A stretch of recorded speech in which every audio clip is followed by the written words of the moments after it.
काही माणसं चांगल्या माणसांचा शोध घेत नाहीत, ती स्वतःच चांगली बनतात. स्वतःचं आयुष्य इतरांसाठी खर्च करतात आणि मग लोक त्यांचा शोध घेतात.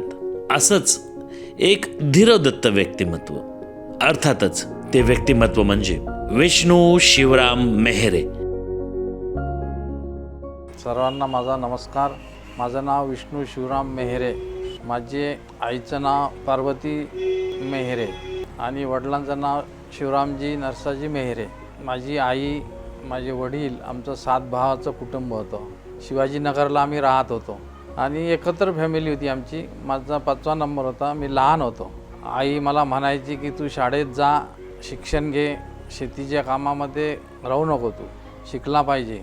शाळेचं शिक्षण घ्यायचं, चांगलं शिक्षण चालू होतं. मग आणि ते शिक्षण करत असताना फालतू फिरू नाही द्यायचे आम्हाला आई बाबा. आमच्याकडे दुधाचा धंदा होता, दूध दुभत्याचा. चल म्हशी धो तू. मग मी म्हशी धुवायचा. माझ्याकडे 5-7 म्हशीचा कार्यक्रम होता. तो त्यांचं दूध काढणं आणि पोचून देणं दुकानावर. तो काळ फार चांगला होता साहेबाला. मग मी मराठी प्रायमरी इथं माझं 4थ्या वर्गापर्यंत झालं. 5व्या वर्गामध्ये मी शिवाजी टाऊनला गेलो शिकायला. मॅट्रिक झाल्यानंतर मी प्री युनिव्हर्सिटीला शिवाजी कॉलेजला गेलो.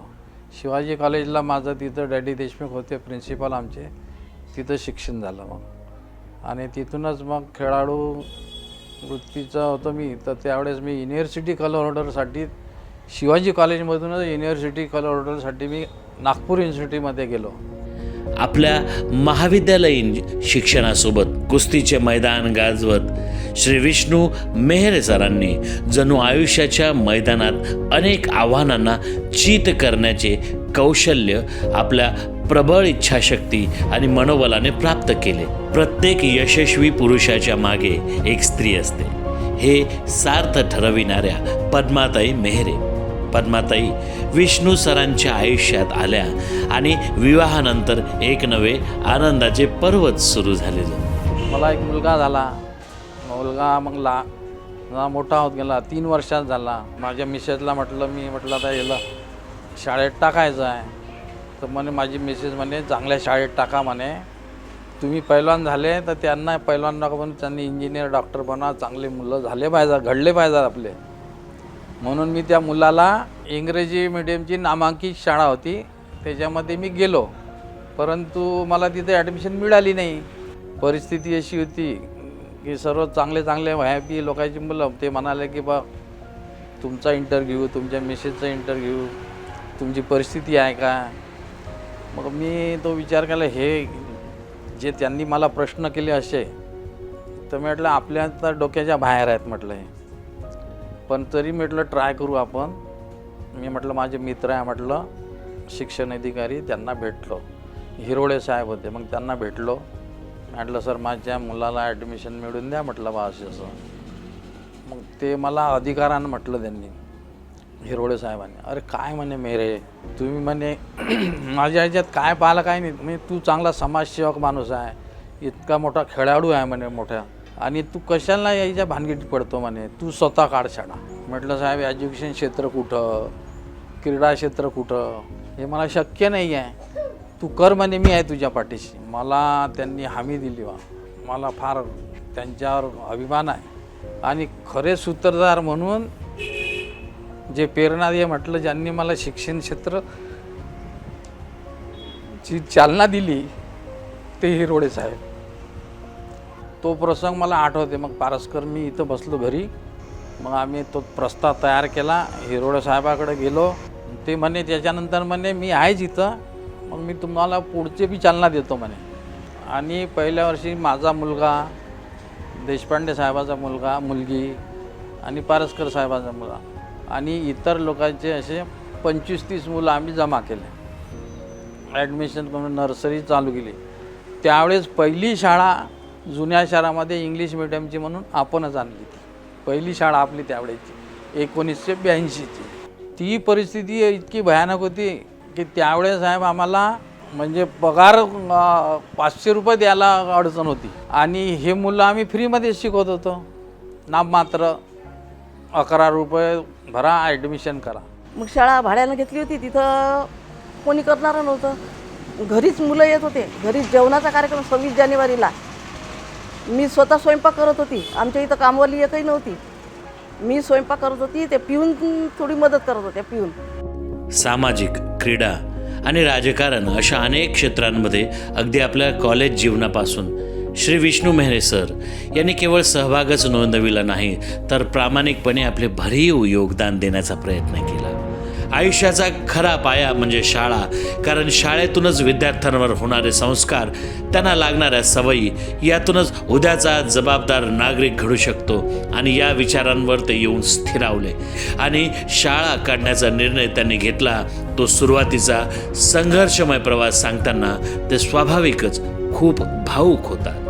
माझा दूरदृष्टिकोन होता की या जुन्या शहरामध्ये आजूबाजूला जी खेडेपाडी आहे, ग्रामीण भाग आहे, डाबकी आहे, भौरद आहे, रिदोरा आहे, व्याळा आहे, तर या परिसरातली सर्व मुलं इथं अटॅच होतील.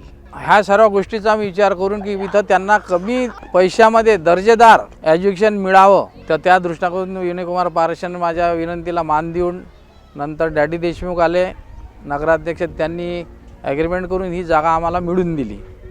शतशः मी त्यांचे फार मोठे आभार व्यक्त करतो की यांनी या सर्व ग्रामीण भागातले जे विद्यार्थी आहेत, किसानाची मुलं आहेत, मोलमजुरी करणारे जे मुलं आहेत, निंदण खुरमारांच्या बायाचे मुलं आहेत, सफाई कामगारांची मुलं आहेत, हे सर्व मुलं इथं ॲट अ टाईमला नर्सरीपासून तर इथं शिकत गेले. आणि शिकता शिकता मॅट्रिकपर्यंत ही शाळा डेव्हलप झाली. आणि या शाळेला उभारण्याकरता मला आजूबाजूच्या परिसरातील व या अकोला शहरातील संपूर्ण नागरिकांचे जे जे माझे मित्रमंडळी आहेत त्यांनी सहकार्य केलं. आणि सहकार्याच्या त्यांच्या हातभारातून ही एवढी मोठी शाळा मी त्यांच्या माध्यमातून उभी केली. आणि याच्यामध्ये अनेक विद्यार्थी घडले, इंजिनियर झाले, डॉक्टर झाले, वकील झाले, जज झालेत, असे विद्यार्थी घडले, MBBS डॉक्टर झालेत. आणि या शाळेचा स्टाफ एवढा चांगला लाभला मला की स्टँडर्ड टिकवण्यामध्ये फार मोठा त्यांचा सिंहाचा वाटा आहे. असा एक माझ्यामध्ये जीवनामध्ये एक प्रसंग आला की माझी तब्येत खराब असताना मी पुण्याला गेलो. माझं कमरेचं ऑपरेशन झालं न्यूरोसर्जनच्या हाताने. तेव्हा मला त्या दवाखान्यामध्ये ॲडमिट झालो, ऑपरेशन झालं माझं. मी सहज त्या कॅन्टीनला गेलो. त्या कॅन्टीनमध्ये गेल्यानंतर एक टीम आली, त्यांच्या मायक्रोस्कोप वगैरे तर मुलींची टीम आली. ती माझ्याकडे पाहत होती, एक मुलगी त्याच्यातली. तर ती स्वतः आली. तर मला उद्देशून बोलते, सर तुम्ही मेहरे सर ना? हो म्हटलं, बेटा तू कोण? तर म्हणे, सर मी तुमच्या शाळेची विद्यार्थिनी. मला एकदम गैरून आला, आनंद आसूर आले की आपल्या शाळेची नर्सरीची विद्यार्थी आज MBBS झाली. खरं आनंद वाटला. तसेच असे अनेक विद्यार्थी आज देखील मोलमजुरी, गरीब वर्गातले मुलं आहे, कोणी मिलमध्ये जाते, कोणी ॲटोवाला आहे, कोणी रिक्षावाला आहे, यांचे मुलं इथं, गरिबाची मुलं इथं शिकतात. आणि आम्ही या शाळेला कोणाचं नाव न देता आपल्या अकोला शहराचं जे आराध्य दैवत आहे राजेश्वर, त्यांचंच नाव दिलं, राजेश्वर कॉन्व्हेंट म्हणून. आज ही शाळा या जुन्या शहरामध्ये पहिल्या नंबरची शाळा गणल्या जाते. आणि सर्वात पहिला इंग्रजी मीडियमची शाळा जी झाली असेल अकोला शहरामधली, इथली जुन्या शहरातली, ती ही राजेश्वर कॉन्व्हेंटच आहे. अकेला ही चला था जानिबे मंजिल की ओर, लोग मिलते गए, कारवा बनता गया. त्यांच्या अशा या प्रवासात त्यांच्यासोबत जुळलेले आणि गेली 40 वर्ष ठामपणे त्यांच्या पाठीशी उभे असणारे 2 खरे मित्र म्हणजे स्वर्गीय भास्करराव पारसकर आणि श्री अरुण देशपांडे. मी अरुण देशपांडे, ट्रेझरर म्हणून इथे राजेश्वर कॉन्व्हेंटमध्ये आम्ही 1981 पासून कार्यरत आहोत. तर त्यामुळे 41 वर्ष आज झाले.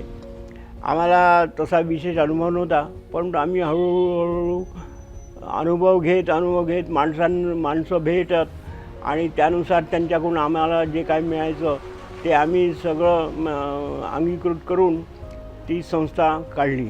आम्ही तिघंजणं म्हणजे भास्करराव, विष्णुभाऊ मेहरे आणि मी, तिघा मिळून आम्ही मेहनत घेऊन काम केलं. आणि इतकी मेहनत केली की आम्ही टॉपवर आणून ठेवलेली आहे संस्था. त्यात म्हणजे सगळ्यात जास्त सिंहाचा वाटा विष्णुभाऊ मेहरेंचा आहे. या आता आम्ही सांगलो तरी नवीन पिढीला आम्ही कार्यान्वित केलेलं आहे आणि त्यानुसार माझ्या सर्वांना शुभेच्छा. 1982-83 सालापासून सुरू झालेली शाळा निरंतर 41 वर्षाचा आपला प्रवास करीत आहे. यामध्ये 1995 पासून जवळपास 30 10वीच्या बॅचेस शाळेमध्ये यशस्वी झाल्या आहेत आणि आपली 100% निकालाची परंपरा शाळेने कायम राखली आहे. त्याला अनुसरूनच विद्यमान अध्यक्ष श्री नंदकिशोरजी मेहरे आणि सचिव श्री वैभव मेहरे आणि त्यांची टीम राजेश्वर पुढे नेण्याचे कार्य करीत आहे. तोच संकल्प ते आपल्या बोलण्यातून व्यक्त करतात. नमस्कार, मी नंदकिशोर विष्णू मेहरे, अध्यक्ष राजेश्वर कॉन्व्हेंट. संस्थेचं नाव आमचे जीवन विकास ज्ञान प्रसारक मंडळ. 1983 पासून राजेश्वर कॉन्व्हेंट या शाळेत सुरुवात झाली. या शाळेमध्ये अनेक तळागाळातले विद्यार्थी तेव्हापासून शिकत आहे. शाळेला त्यावेळेस इमारत नव्हती. 3-4 ठिकाणी वेगवेगळ्या ठिकाणी शाळेतनी भाडे तत्वावरती जागा घेऊन शाळेची सुरुवात केली. तसंच या शाळेचे विद्यार्थी राष्ट्रीय आंतरराष्ट्रीय स्तरावरती वेगवेगळ्या कंपन्यांमध्ये मोठ्या मोठ्या पदावरती कार्यरत आहे. खेळ आणि कौशल्यामध्ये सुद्धा आंतरराष्ट्रीय लेवलला आमच्या शाळेचे विद्यार्थी प्रतिनिधित्व करतात. या गोष्टीचा आम्हाला सर्वांना अभिमान आहे. त्याचबरोबर या शाळेच्या माध्यमातून जे विद्यार्थी घडत आहे त्यांच्यामध्ये देशाभिमान, राष्ट्राभिमान आणि तसंच धर्माभिमान निर्माण व्हावा यासाठी शाळा प्रयत्न करत राहते. कुठल्याही प्रकारचं बाजारीकरण किंवा व्यापारीकरण हा केंद्रबिंदू न ठेवता, अर्थकारण जो केंद्रबिंदू न ठेवता सर्वसामान्यांना इंग्रजी माध्यमाचं शिक्षण हे कमीत कमी फीजवरती मिळावं आणि जो वैचारिक ठेवा वडिलांनी विष्णू मेहरे यांनी जोपासला की इथे तळागाळातल्या विद्यार्थ्यांना कमीत कमी शुल्कामध्ये दर्जेदार आणि चांगल्या उत्तम दर्जाचं शिक्षण, इंग्रजी माध्यमातलं शिक्षण मिळावं, याच अनुषंगाने मी व माझी इथली जी पूर्ण टीम आहे राजेश्वर कॉन्व्हेंटची, हे सदैव आम्ही कार्यरत राहू आणि त्याच दृष्टिकोनातून आम्ही पुढे तसं कार्य करत राहू आणि तत्पर राहू. नमस्कार, मी वैभव विष्णू मेहरे, राजेश्वर कॉन्व्हेंटचा सचिव. समाजाचा कसा विकास करणार याच्यासाठी बाबांचं खूप हे होतं. म्हणजे ते प्रत्येक वेळीस काही ना काही वेगळं करायचं समाजासाठी, काही ना काही समाज कसा पुढे जाईल त्यांचे विचार, त्यांचं ते लहानपणापासून मी तेच बघत आलेलं आहे. आणि त्याच दृष्टिकोनाने त्यांनी हे शाळेचं पण असंच केलं. त्यांनी पण शाळा कशी वाढणार, समाजाला त्याचा कसं फायदा भेटणार, तर त्यांच्या मुलांना, त्यांना स्वतः त्यांच्या विकासासाठी, घरांच्या म्हणजे प्रत्येक विकासासाठी त्यांनी जे सगळं केलं ते बाबांनी ह्या समाजाच्या दृष्टिकोनातूनच विचार केला. आणि त्यामुळेच हे शाळा त्यांनी पण अशी डेव्हलप केली की आज याचं हे खूप मोठं वटवृक्ष झालं. याचा मला खूप सार्थ अभिमान आहे.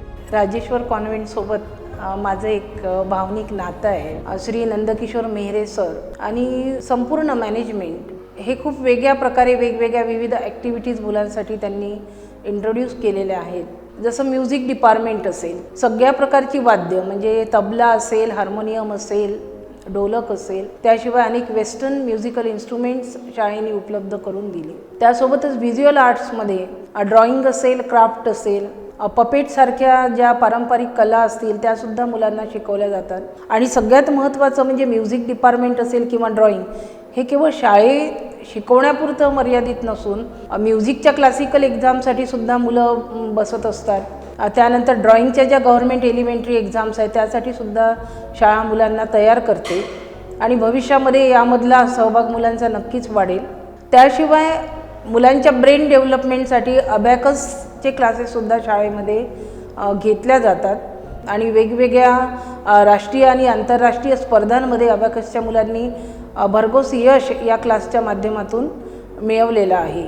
शाळेने स्पेशली कॉम्पिटिटिव्ह एक्झामचा सेल डेव्हलप केलेला आहे. त्यासोबतच स्पोर्ट्स डिपार्टमेंटसुद्धा शाळेचं खूप चांगलं काम करते आहे. म्हणजे शेकडो विद्यार्थी जिल्हा आणि राज्यस्तरावर त्यांचं सहभागी होणं, राष्ट्रीय स्तरावर सुद्धा अनेक विद्यार्थ्यांनी चांगलं यश मिळवलं, ही सुद्धा शाळेची एक मोठी उपलब्धी आहे असं मी समजते. स्वयं अध्ययनाच्या सवयी मुलांमध्ये विकसित झाल्या पाहिजे आणि त्यासाठीच अध्ययन महोत्सव किंवा ज्याला आपण फेस्टिवल ऑफ लर्निंग म्हणू अशी एक वेगळी संकल्पना 2024-25च्या सेशनमध्ये शाळेने राबवली, ज्यामध्ये 2 दिवसामध्ये जवळपास 500 वेगवेगळ्या ॲक्टिव्हिटीज आणि उपक्रम मुलांनी स्वतः वेगवेगळ्या विषयांवरचे तयार केले. त्यात पालकांना सुद्धा सहभागी करून घेतलं. 6व्या वर्गापासूनच एक स्किल डेव्हलपमेंट सेल किंवा ज्याला करिअर सेल आपण म्हणू शकतो, हा सुद्धा शाळा डेव्हलप करते आहे.